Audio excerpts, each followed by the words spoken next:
करते हैं सवालों की। बहुत बहुत स्वागत है आप सभी का हमारे YouTube चैनल पर। और अगर आप नए हैं तो चैनल को लाइक शेयर सब्सक्राइब करना मत भूलिएगा, जल्दी से कर दीजिएगा जिससे कि आपको मिले सारे क्वेश्चंस के जवाब आसानी के साथ। हाँ अरविंद जी, 5:30 थी क्लास, लेकिन आज 5:30 बजे यहाँ पर लाइट नहीं रहेगी। अभी कुछ प्रॉब्लम है, ऑलरेडी शटडाउन ले लिया जाएगा, तो 5:30 बजे आज यहाँ पर लाइट नहीं होगी। दैट्स वाई इस क्लास को थोड़ा सा पहले कर दिया गया है आज, क्योंकि 5:45 बजे के आसपास लाइट यहाँ से चली जाएगी। 5:30 का टाइम दिया हुआ, दैट्स वाई मैंने इस क्लास को अभी लिया है। ओके, कभी बाद में प्रॉब्लम हो फिर क्लास ना हो पाए, इंटरनेट भी बंद हो जाएगा। ओके, तो देखते हैं 13,260 divide 13,260 between Ram and Shyam in such A way that if Ram gets 11 then Shyam gets 15, then Ram and Shyam will get respectively how much? 13,260 रुपए को राम और श्याम में इस प्रकार विभाजित करें कि राम को 11 रुपए मिलते हैं तो श्याम 15 रुपए लेता है। तो इस प्रकार के विभाजन में राम और श्याम को क्रम से कितने रुपए मिलेंगे ये आपको बताना है। इजी सवाल है, आसानी से कर सकते हैं, क्योंकि कल मैंने यहीं छोड़े थे सवाल, वहीं से मैं स्टार्ट कर रहा हूं आप लोगों के लिए। तो देखते हैं जवाब क्या मिलता है आप लोगों का। Okay, let's see your answer what will be. तो आप देखेंगे इस सवाल को कैसे कर सकते हैं। भाई देखो, सिंपल थ्योरी है, राम का ये है और श्याम का ये है। अगर राम 11 रुपए लेता है तो श्याम 15 लेता है। दोनों ही को प्राइम नंबर्स हैं, दोनों ही को प्राइम नंबर्स हैं, और को प्राइम नंबर की प्रॉपर्टी क्या होती है, तो कटते नहीं किसी से। तो मतलब यही इनका एवरेज है, यही इनका औसत है, और यही इनका रेशो है। इस औसत में ले रहे हैं और यही इनका रेशो है। अनुपात ये है कि राम 11 और 15 के अनुपात में चीजों को एक्सेस कर रहा है। तो भाई अगर मैं टोटल देखूं तो आपने क्या देखा, अनुपात 26, जो किसके बराबर है, आपने कहा 13,260 के बराबर।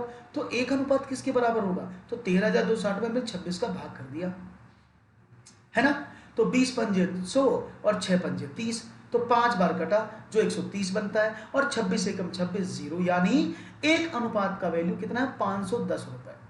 तो राम 11 अनुपात लेता है, तो मैंने 510 में 11 का मल्टीप्लाई कर दिया, तो 11 0 0, 11 एकम 11, 11 पंजे 55 और 1 56। तो राम कितने रुपए लेता है, 5,610 रुपए।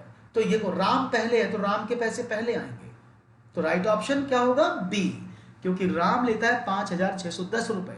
श्याम कितने लेगा, 13,260 में से 5,610 निकाले तो 0, 6 में से 1 गया 5, 7,650 रुपए। Is it clear? सवाल समझ में आ गया होगा आपको, तो that is the big issue. Okay, so यहां पर आपको सवाल समझ में आ गया है। इज इट ओके ना? Very nice. तो बढ़ते हैं आगे और देखते हैं जवाब क्या मिलता है आप लोगों का।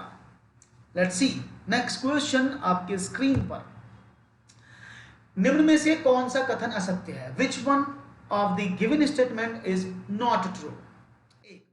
किसी भुजाक त्रिभुज की माध्यिकाओं का प्रतिच्छेदन बिंदु केंद्र कहलाता है। ये मैंने कल बताया था, सवाल ही मैंने कल कराया था, लेकिन उस समय बहुत जल्दी में थे आप लोग, तो फिर से बता देता हूं।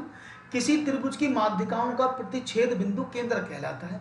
प्रतिच्छेद मतलब माध्यिकाओं में the point of intersection of medians of A triangle is called centroid. एकदम ओके है। अगर आप कोई भी ट्रायंगल बनाते हैं तो उसके जो मीडियंस हैं, जो सामने वाली भुजा को दो भाग में तोड़ते हैं, तो जहां पर ये काटते हैं तो इसको क्या बोलते हैं, केंद्र, किसी सेंट्रोइड बोलते हैं। एकदम सही बात लिखी है दोनों, इंग्लिश में भी हिंदी में भी। बात नंबर 2, किसी त्रिभुज में शीर्ष से सामने वाली भुजा पर डाले गए लंबित प्रतिच्छेद, सही बात। अगर आप किसी ट्रायंगल में सामने वाली भुजा से लंब डालते हैं तो वो लंब जो जहां एक दूसरे को काटते हैं उसी को कहा जाता है लंब केंद्र, जिसको ऑर्थो सेंटर भी कहा जाता है। ये भी किसी त्रिभुज के तीनों कोणों के समद्विभाजक, बिल्कुल सही बात है। अगर आप कोई ट्रायंगल की बात करते हो, अगर कोई ट्रायंगल आप लेते हो, ये आपने ट्रायंगल लिया और आप कोणों के अर्धक कर रहे हो, यहां से ऐसे, ये एंगल के अर्धक हो रहे हैं कोण का, यानी इस वाले कोण का आधा, इस वाले कोण का आधा, इस वाले कोण का आधा, तो वो एक ही पॉइंट पर मिलते हो, जिसको आप इन सेंटर बोलते हैं, अंतः केंद्र बोला जाता है जिसको। ओके, बात समझ में आ गई। बात करते हैं चौथी, ये भी बात सही है। उसने कहा किसी त्रिभुज में भुजा की माध्यिका उस भुजा पर लंब होती है। ये पॉसिबल सभी ट्रायंगल्स के साथ नहीं है कि किसी त्रिभुज की माध्यिका, यानी फॉर एग्जांपल आपने ये ट्रायंगल ले लिया ऐसे वाला, तो इसकी माध्यिका ये तो छोटी है, लेकिन ये वाली तो माध्यिका नहीं हो सकती, यहां डलेगा इस पर, तो ये तो 90 डिग्री कोण नहीं बनाती है, तो ये वाला रॉन्ग हो जाएगा। और रॉन्ग क्यों हुआ? क्योंकि माध्यिका हमेशा सिर्फ एक ट्रायंगल में लंब हो सकती है, और वो होता है समबाहु त्रिभुज, इसको बोलते हैं आप इक्विलेटरल ट्रायंगल, समबाहु ऐसे वाला, जिसकी तीनों भुजाएं बराबर हों, तो उसकी माध्यिकाएं भी बराबर होती हैं। और प्रॉपर्टी क्या होती है कि उसकी माध्यिकाएं ट्रायंगल को हर जगह 90 डिग्री पर काटती हैं। तो ये सिर्फ एक त्रिभुज की प्रॉपर्टी है, जिसको बोलते हैं समबाहु त्रिभुज, इक्विलेटरल ट्रायंगल। तो प्रॉपर्टी क्या है समबाहु त्रिभुज की? कि उसकी जो भुजाएं हैं, जो लंब हैं, वो हमेशा उसकी माध्यिकाएं होती हैं, और उसकी माध्यिकाएं हमेशा लंब होती हैं। Is it clear? Very nice. One more, चलो बताओ, कौन सा कथन दो त्रिभुजों की सर्वांग समता के लिए सत्य नहीं है? Which one is not true for congruency? English में आगे लिखा है, आप यहां पढ़ सकते हैं। कौन सा इंपोर्ट नहीं है? देखो, एक त्रिभुज की तीनों भुजाएं दूसरे त्रिभुज की तीनों भुजाओं के बराबर, बिल्कुल सही है। Side side side is the property. दो त्रिभुज की दो भुजाओं के बीच में, यानी दो भुजाएं कौन सी? साइड साइड, उनके बीच का एंगल बराबर, बिल्कुल सही बात है। त्रिभुज के दो कोण, यानी दो कोणों और उनके बीच की भुजा बराबर है, ये भी सही है। लेकिन त्रिभुज के तीनों कोण बराबर है, यानी एंगल एंगल एंगल, ये प्रॉपर्टी सर्वांग समता की नहीं होती कि त्रिभुज के तीनों कोण बराबर होंगे तो वो त्रिभुज सर्वांग सम होंगे। तो इस प्रॉपर्टी को आप क्रॉस कर दीजिएगा, और यही गलत है फॉर कॉन्ग्रुएंसी। इंग्लिश का देख लीजिएगा एक बार, यहां पर सामने लिखा है, तो you can see the question in English mode also, through which there are lots of learners, those are not getting Hindi properly. That's why you can do the question, that is one. All three angles of a triangle are equal to the three angles. This is not the property, just because of angle angle angle is not the property of congruency. One more question. Each angle of a quadrilateral is less than 180 degree, then it is called. किसी चतुर्भुज प्रत्येक कोण यदि 180 degree से कम है तो उस चतुर्भुज को क्या कहते हैं? That is concave, convex, parallelogram, trapezium, यानी अवतल, उत्तल, समांतर या समचतुर्भुज। समझ, पहले ये समझो कॉन्वेक्स और कॉनकेव होते क्या है। हालांकि इसका आंसर कॉन्वेक्स है, प्रॉपर्टी बता देता हूं। कॉन्वेक्स की क्या होती है? उत्तल। प्रॉपर्टी होती है इसकी ये क्या कि भैया अगर किसी भी बहुभुज, मैं सिर्फ क्वाड्रेटल की बात नहीं कर रहा हूं, मैं पॉलीगन की बात कर रहा हूं।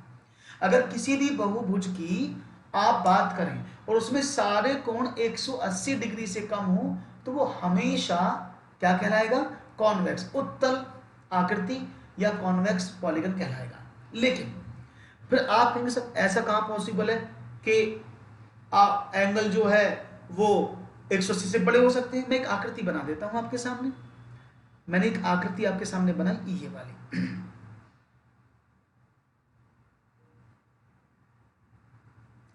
This one. तो आपने क्या देखा? ये जो कोण है, इस वाले कोण का वैल्यू क्या 180 से ज्यादा है कि कम है? आप कहेंगे सर 180 से बड़ा है। तो ऐसी आकृतियों को अवतल कहते हैं, जिनको कॉनकेव कहा जाता है। बहुत सिंपल डेफिनेशन है कॉन्वेक्स और कॉनकेव की, कि अगर आप बात करते कॉन्वेक्स और कॉनकेव की, it's very easy to identify. अगर सारे कोण देखें और सभी कोणों की माप 180 से कम है तो वो कॉन्वेक्स होगा। और अगर किसी भी ट्राइंगल में, एंगल में, या फिर किसी क्वाड्रेटल में, या फिर किसी भी पॉलीगन में, समचतुर्भुज, पेंटागन, ऑक्टागन, जितने भी आप नैनागन, जो भी आप पढ़ते हैं, उन सब में अगर किसी में भी किसी का एंगल 180 से बड़ा है तो वो कॉनकेव कहलाता है। Is it clear? Very good. One more question. Simplified form of 2 to the power 2 to the power 2 to the power 2, comma 2 to the power 2 to the power 2 to the power 2 and 2 to the power 2 to the power 2 to the power 2 or is which? इनमें से simplified format कौन सा ही आपको बताना है। अच्छा सवाल है, और ऐसे सवाल रीट में आया हुआ सवाल है, रीट का पेपर है ना ये, तो रीट में आया हुआ सवाल है। देख लो आप कैसे करोगे इस रीट के सवाल को। तो ये डिपेंडेंसी आप पर है कि आप इस रीट के सवाल को कैसे सॉल्व करते हैं, कितनी तेजी से मुझे इसका आंसर बताते हैं।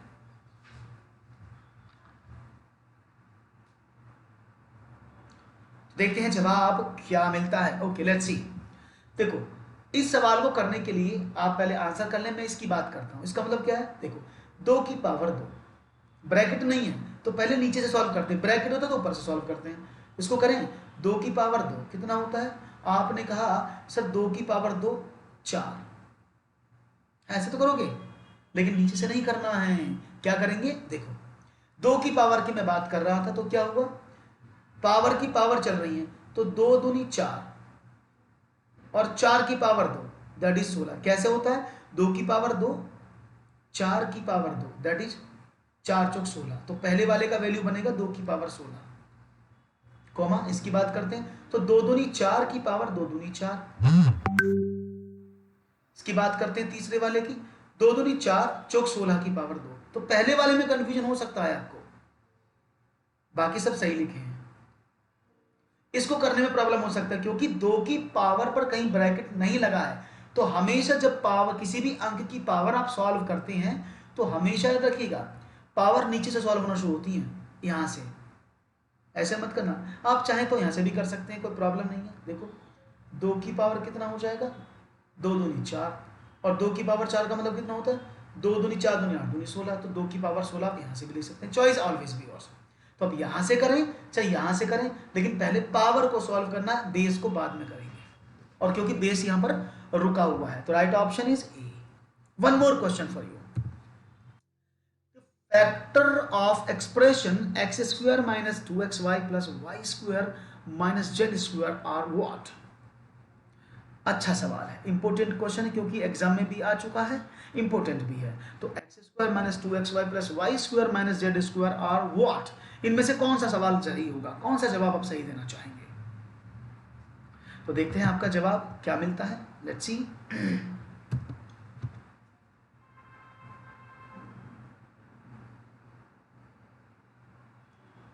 ओके,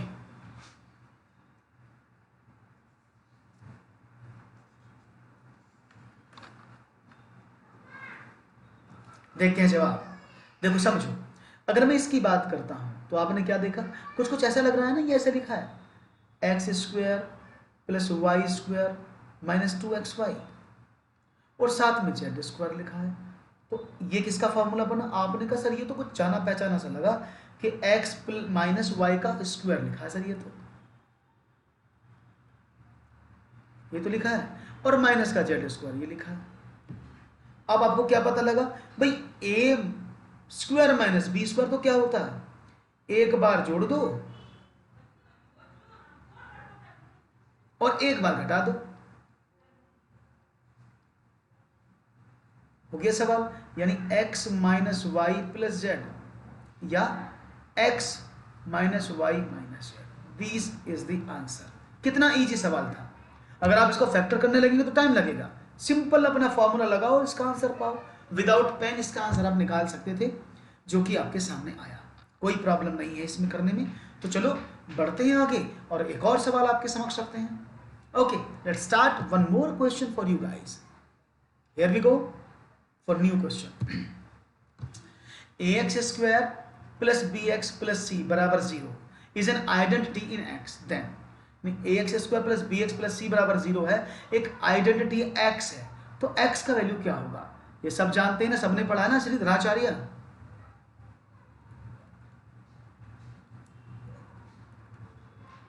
श्रीधराचार्य का फॉर्मूला याद है ना, तो क्या था वो, इसको कौन सी इक्वेशन बोलते हैं, क्वाड्रेटिक इक्वेशन, द्विघात समीकरण। जब द्विघात समीकरण की हम बात करते हैं तो द्विघात समीकरण कैसे काम करती है, ax स्क्वायर प्लस bx।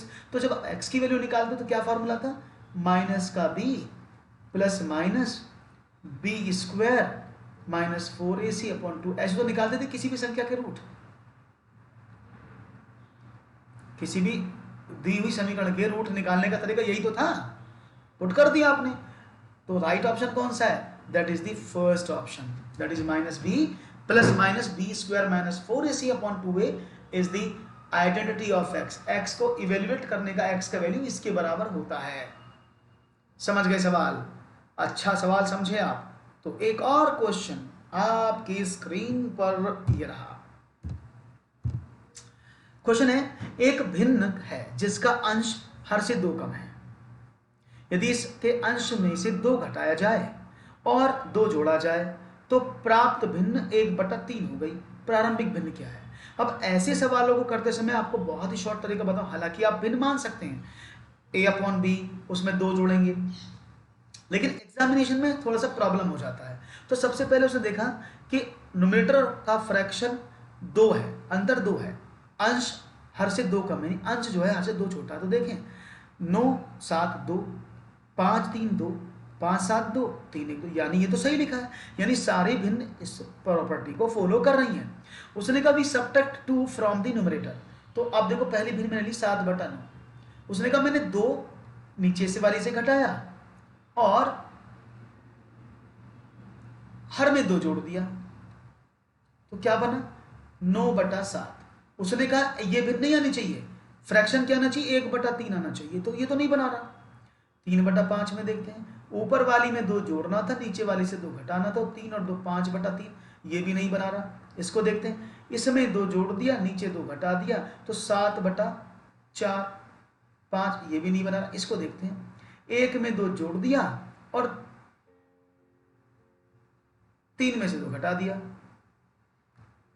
ये तो कर रहे हैं। बात समझ में आ रही है सबको? तो you can use options easily. तो अगर मैं इसकी बात करता हूं, सबको मैंने करा दिया, 1/3 अगर मैं लेता हूं तो क्या देखते हैं आप, 1/3 आना चाहिए।